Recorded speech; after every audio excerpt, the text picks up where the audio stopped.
Dans cette capsule, on va faire l'analyse complète en 6 étapes de la fonction algébrique suivante.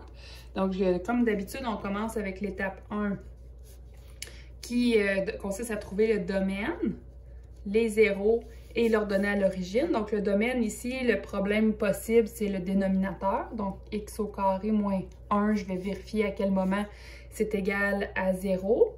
Je peux soit isoler le x en faisant la racine, il ne faut juste pas oublier que racine de x au carré, ça donne plus ou moins racine de 1. Donc, moins 1 au carré, puis 1 au carré, ça donne la même valeur. Donc, le x va valoir plus ou moins 1.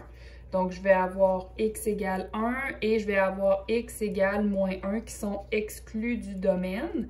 Ce qui fait que le domaine de f, c'est les réels, sauf les deux valeurs précises, moins 1 et 1. Donc, les valeurs précises sont mises entre accolades. Ce n'est pas un intervalle, donc ce n'est pas des crochets. Deuxième partie de l'étape 1, c'est de trouver le ou les zéros. Donc là, pour trouver les zéros, je mets toute l'équation et non pas juste le dénominateur, je mets toute l'équation égale à 0. Dans ce cas-ci, je n'ai qu'une fraction, donc je n'ai rien autour. Je commence par prendre le dénominateur et le multiplier au numérateur de l'autre côté. Donc, ça me fait 0 fois tout ça, qui vaut x au carré. Je fais racine pour enlever le au carré de chaque côté. La réponse, ce serait plus ou moins 0, mais là, bon, 0, ce n'est pas, c'est un cas particulier, donc je n'ai qu'une seule valeur qui va ressortir pour les zéros. Donc, j'ai x égale 0 qui va être à penser là, pour l'étape 6. Donc, le 0, c'est 0. Et donc, l'ordonnée à l'origine, bien, techniquement, ça va être 0 aussi parce que c'est la valeur de y quand x vaut 0. On vient de voir ici que quand je mets le y à 0, je trouve un x qui vaut 0. Mais si vous n'avez pas vu ça, ce que vous pouvez faire, c'est tout simplement faire f de 0. 0 au carré sur 0 à la 2 moins 1, ça fait 0 sur moins 1. Ça existe, ça donne 0. Donc, on a la coordonnée de 0,00 par laquelle va passer la fonction quand on va être rendu à la dessiner. Ensuite, on en est à l'étape 2, qui va être de faire les asymptotes. Étape 2, vous pouvez commencer par l'asymptote de votre choix. Je vais commencer par les asymptotes horizontales parce que ça commence toujours de la même manière. Je fais toujours la limite à l'infini et à moins l'infini. Tandis que l'asymptote verticale, il faut que je me pose la question vers quelle valeur envoyer mon x dans la limite. Donc là, mon asymptote verticale, je vais en avoir 2 à vérifier, puis l'asymptote horizontale aussi. Donc, l'asymptote horizontale, j'écris ma limite à l'infini de ce que vous voyez ici. Ça me donne l'infini sur l'infini, forme indéterminée. Je peux faire soit la technique des grenailles, soit la règle de l'hôpital dont on a parlé un peu plus tôt. Dans ce cas-ci, le plus rapide, ça va être de faire la technique des grenailles ou encore le théorème dont on a parlé. Donc, je prends la plus grosse puissance de x en haut et en bas. Ça se simplifie et ça donne la limite quand x tend vers l'infini de 1 qui fait 1. Donc, ça, c'est une méthode. J'aurais pu faire les grenailles, j'aurais pu faire la règle de l'hôpital. La règle de l'hôpital, il aurait fallu que je le refasse. Non, en fait, j'aurais pu faire juste une fois. Ça aurait fait 2x sur 2x et ça se serait annulé. Donc, j'ai ma première asymptote parce que j'ai envoyé le x à l'infini. Mon y ou ma fonction a stabilisé à 1. Et si je vérifie à moins l'infini, ce qui est le fun avec les fonctions algébriques, c'est souvent elles vont se comporter de manière symétrique à plus et moins l'infini. Donc ça va me faire aussi l'infini sur l'infini. Juste pour le fun, on va faire la technique des grenailles pour celui-là. Donc, pas les grenailles, de l'hôpital, pardon. Donc, ça va être égal tout ça par la règle de l'hôpital. Donc, je commence ici, je m'en viens faire ça. Donc, par la règle de l'hôpital, c'est égal à ceci qui vaut la dérivée du haut sur la dérivée du bas. Je veux vraiment être clair là-dessus. On ne fait jamais la dérivée séparée, sauf quand on est en train de faire la règle de l'hôpital. Donc, si je veux dériver ça, c'est pas du tout ce que je suis en train de faire ici. J'applique simplement une recette pour essayer de lever le infini sur infini dans une limite. j'obtiens le résultat que vous voyez, la dérivée de x carré, puis la dérivée de x carré moins 1, c'est la même chose. Donc, ce que ça fait, c'est que les deux s'annulent, les x s'annulent, et ça donne le même résultat. Donc, ça me donnerait la limite quand x tend vers moins l'infini de 1, qui fait 1.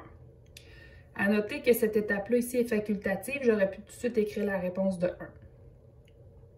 Donc, j'ai, en sous-conclusion ici, j'ai deux asymptotes horizontales, une à l'infini, une à moins l'infini. Donc, j'ai y égale 1 à l'infini, puis j'ai y égale 1 à moins l'infini également. Je continue mon étape 2 en faisant les asymptotes verticales. Donc, pour les asymptotes verticales, j'ai besoin des deux valeurs exclues du domaine. Il aurait pu en avoir plus. Donc, je vais commencer par la première, limite quand x tend vers 1 de x au carré sur x au carré moins 1. Ça me fait 1 divisé par 1 moins 1. Ça fait 1 sur 0. C'est la forme c sur 0, forme indéterminée. Dès qu'on a vu ça, on le sait qu'il y a une asymptote, mais vous devez faire la limite quand x tend vers 1 à gauche et la limite quand x tend vers 1 à droite de la fonction pour vérifier de quelle manière je m'approche de cette fameuse asymptote. Parce qu'on sait ici que ça va donner des infinis. Mais est-ce que c'est plus ou est-ce que c'est moins l'infini? On avait vu ça dans le chapitre 2. Oui, dans le chapitre 1. Donc, je mets 1, mais un petit peu à gauche de 1. Donc, on s'imagine 0.999999. Donc, ça va me faire, bon, 0.999 au carré, ça fait 1. C'est en bas ici qu'on change là un petit peu le... Est-ce que ça va être 0 plus ou 0 moins? Donc là, on regarde la situation. On a 1 moins, donc 0.9999, qu'on va mettre au carré. Et donc, ça va me donner un petit peu moins que 1. Et je vais soustraire 1 par la suite. Donc, on s'imagine que j'avais 0.999999 moins 1 et ça va faire 0 moins. Donc, le résultat de 1 entier sur 0 moins, ça fait moins l'infini parce que ça, c'est positif, ça, c'est négatif. Ici, je vais avoir 1 et en dessous, je vais avoir 1 plus, donc 1,000000001 au carré. Donc, ça fait 1 plus encore. Et j'enlève 1, donc je suis une petite affaire au-dessus de 0, ce qui me donne l'infini. Je refais la même chose pour x qui tend vers la deuxième valeur exclue du domaine qui est moins 1. Comme ça, ça me fait 1 sur 0, parce que moins 1 au carré, ça fait 1. Moins 1 au carré, ça fait 1 moins 1, 0. Forme indéterminée, c sur 0. On sait qu'on a une asymptote dès ce moment-là, mais je veux voir les comportements de chaque côté et vérifier la cohérence avec votre graphique à la fin. Donc là, je suis à gauche de moins 1, ici à droite de moins 1 pour la même expression. x2 sur x2 moins 1. Donc ici, ça va me faire encore 1 au numérateur. Ici, moins 1, moins, là, on parle de quelque chose d'un petit peu à gauche de moins 1, donc moins 1,00001. Au carré, ça fait 1 plus. 1 plus auquel j'enlève 1, ça va me faire 0 plus. Ici, être à droite de moins 1, c'est moins 0,9999999 que je vais mettre au carré, ça va faire encore 0,9999999. Moins 1, ça va faire 0 moins. Donc, jongler avec les moins, les au carré, les soustractions, ça va être une bonne réflexion à faire pour vous.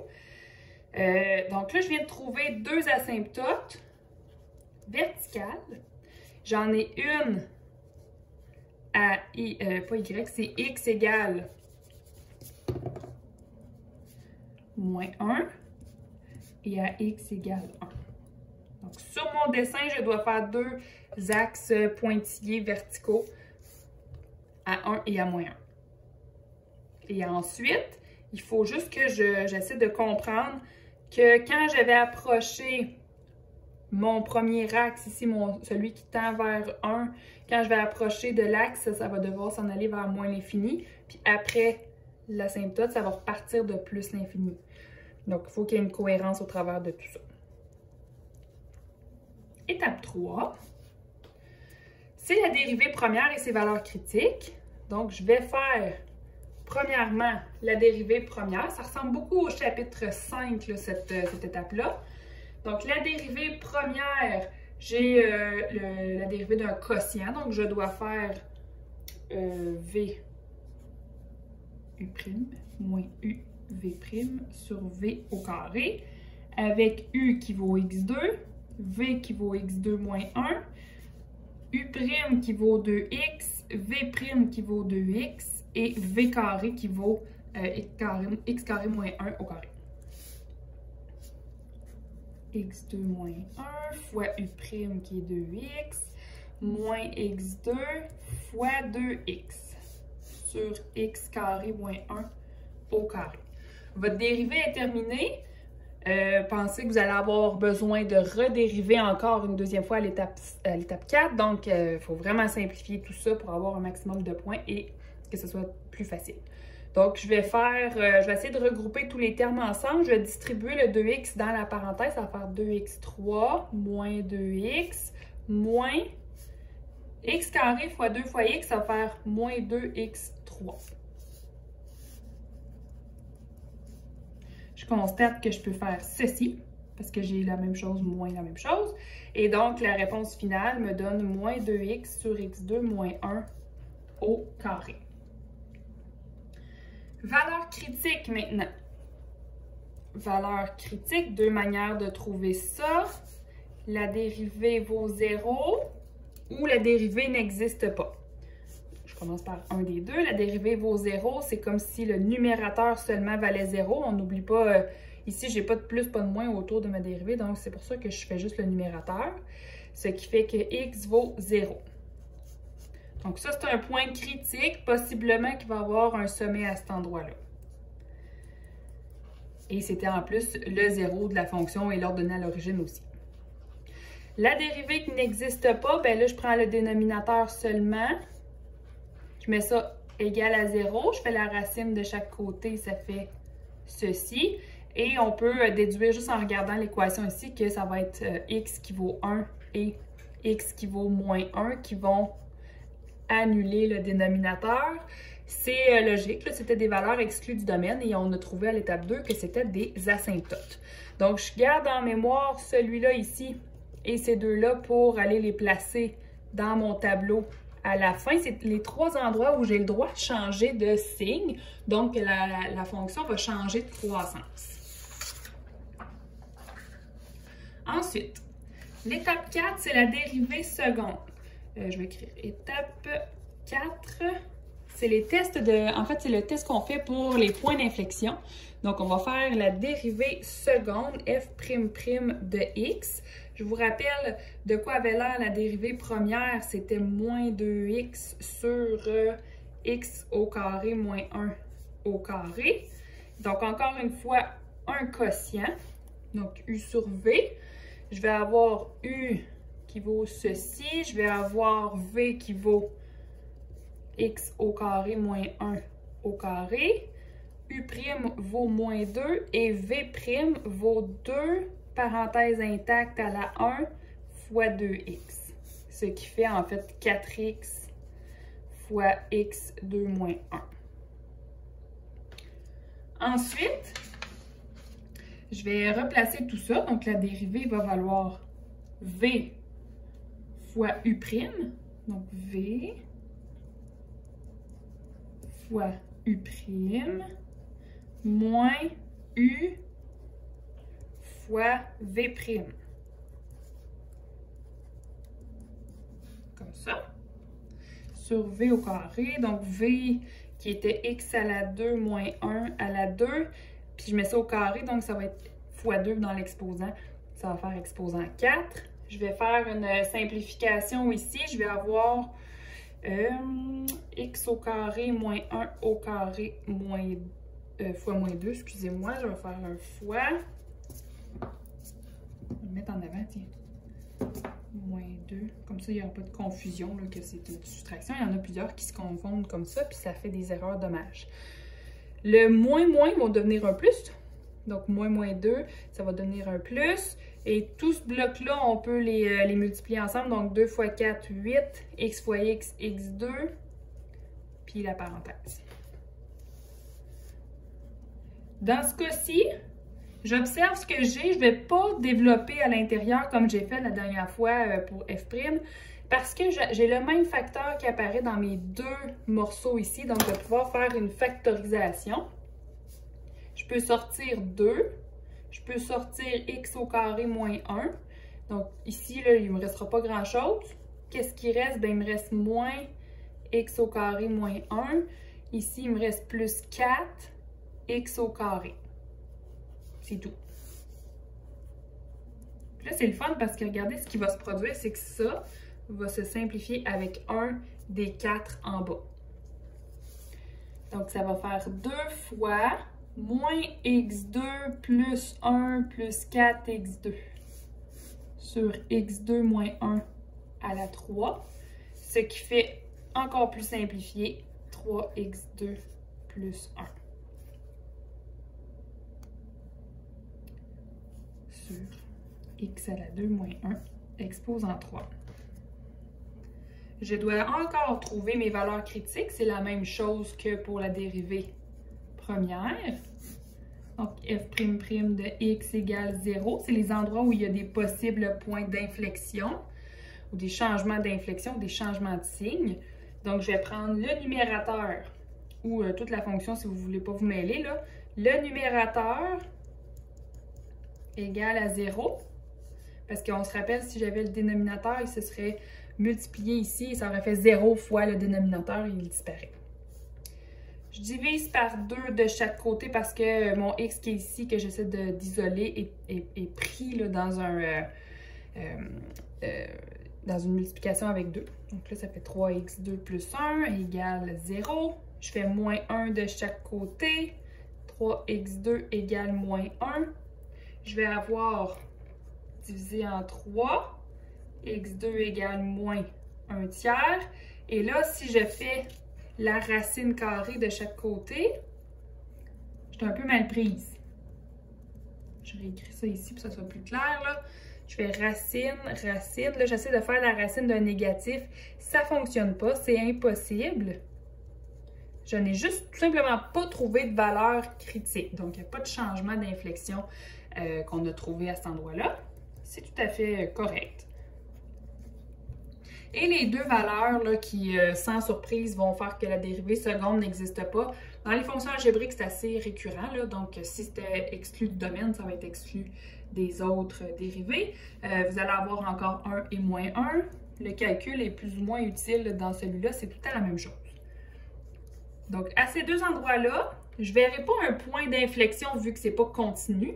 Mais j'ai le droit, par contre, de changer. Tu sais, avant le moins 1 ou avant le 1, ça peut être concave vers le haut, puis après, changer de concavité. Si je n'ai pas de valeur critique, je n'ai pas le droit jamais de changer de concavité. Et ça, c'est super important dans la cohérence. Étape 5. On va vouloir faire le tableau résumé. Donc, si je résume tout ce que j'ai trouvé avant de faire mon dessin, je dois faire mes 4 lignes. Donc, j'ai F',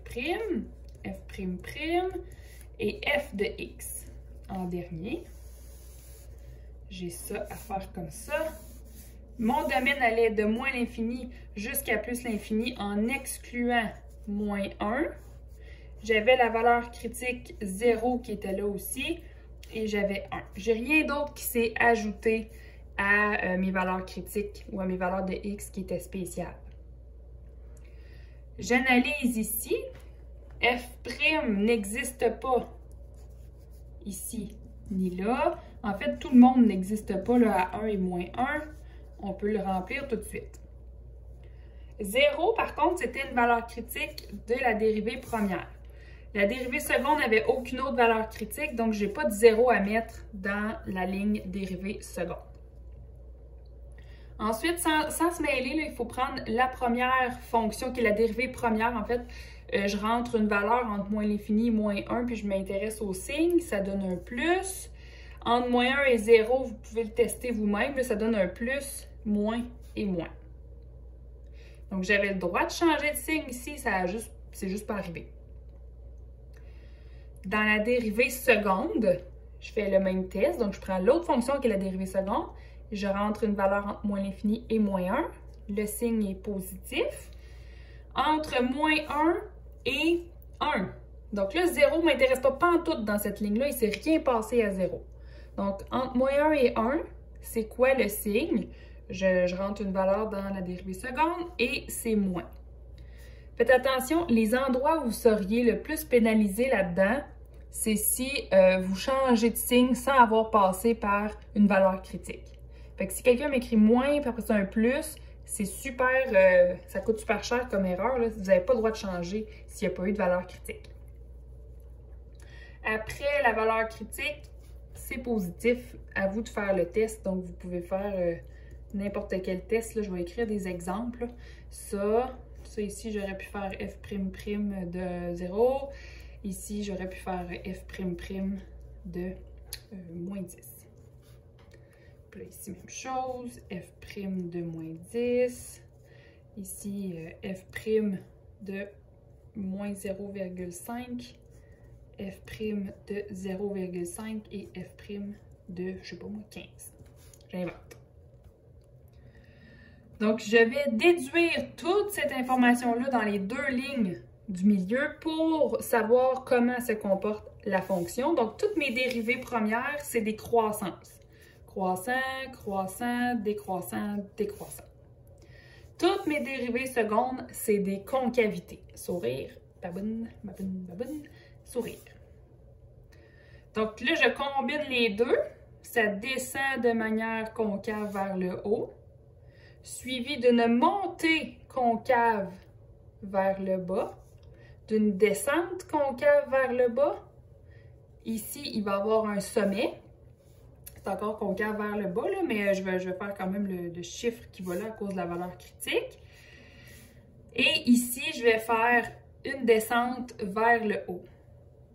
On voit que c'est quand même fluide, là, ça descend. Ensuite, ça remonte. Donc, il va y avoir une... excusez-moi, j'ai écrit monter, voyons. Allô? Il y avait quelque chose de pas fluide. Donc, ça monte. Concave vers le haut, comme ça. On l'a. Parfait. Donc, monter concave vers le haut, pardon. Ensuite, il va y avoir une asymptote. Je vais repartir, je vais faire un truc comme ça, je vais avoir une asymptote et je vais avoir une autre descente. Si je veux vérifier mon max ici, parce qu'on voit que ça montait, ensuite ça descend, donc il va y avoir un max relatif. Il vaut combien? Ben là, je fais f de 0, on l'a calculé plein de fois, c'était le 0 est l'ordonnée à l'origine, ça fait 0.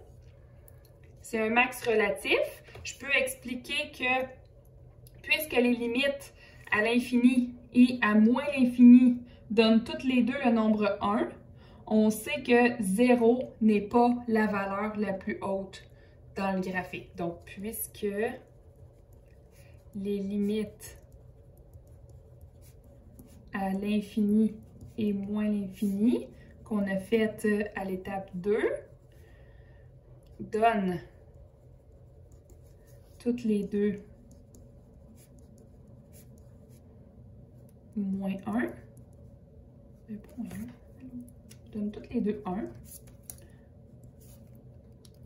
On sait que 0 n'est pas la valeur la plus grande ou la plus haute de la fonction. Il n'y a donc pas de max absolu. Il n'y avait pas de frontière, donc je ne peux pas vérifier. Je sais que j'ai des infinis, mais l'infini, ce n'est pas un maximum, c'est une croissance infinie. Puis le seul max relatif que j'avais, ben, il n'était pas absolu. Donc, je n'ai qu'un max relatif. Et je termine le numéro par l'étape 6. Donc, à l'étape 6, je me fais un système d'axes, comme ça. Je mets mes deux asymptotes horizontales et verticales, donc les deux types, là, je les mets les deux. Je peux faire ça avec un crayon, avec une règle idéalement. Donc, si je fais, je me fais un système, comme ça, 1, 2, 3, 4, 5, 6. Je vais avoir un qui est ici. Je sais qu'à l'infini et à moins l'infini, j'ai une asymptote horizontale. Pourquoi j'ai pas mis de pointillé entre les deux? Vous pouvez, là, vous pouvez mettre un pointillé partout. Ce que je constate à chaque année, c'est que des gens qui, quand ils ont étudié ça au secondaire, les profs étaient très, très stricts sur le fait qu'on ne pouvait pas traverser des asymptotes. Là, ici, ce n'est pas une asymptote qui empêche la fonction d'exister, c'est juste un comportement à l'infini. Donc, c'est un peu différent, mais vous pouvez mettre le pointillé au complet si vous voulez, mais vous avez aussi le droit de traverser ce fameux pointillé horizontal-là. Le pointillé vertical, par contre, c'est interdit de le traverser, donc de faire un trait au travers avec la fonction. Ce serait illogique parce que la fonction n'existe pas à ces points-là. J'ai 1 ici, par exemple, et moins 1 ici. Je vais faire mes deux asymptotes qui sont verticales à cet endroit-là. Donc ça, c'est une barrière. Pas le droit de traverser avec un trait au travers. Et l'autre aussi.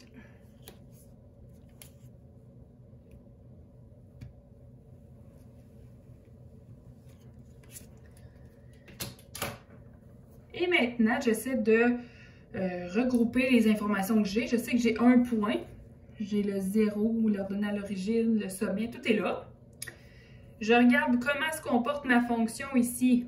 Donc, elle est croissante, concave vers le haut, de moins l'infini jusqu'à moins 1. Donc, elle fait ceci. Croissante, comme ça. De moins 1 à 0, elle est croissante, mais concave vers le bas. Comme ça. Ensuite, décroissante, concave vers le bas. Puis ensuite, après l'asymptote ici, décroissante, concave vers le haut. Comme ceci. Pour finaliser le tout, je vais écrire mes asymptotes. X égale 1, x égale moins 1. Puis ici, je vais écrire ma coordonnée, mon max relatif. Max relatif. Et voilà!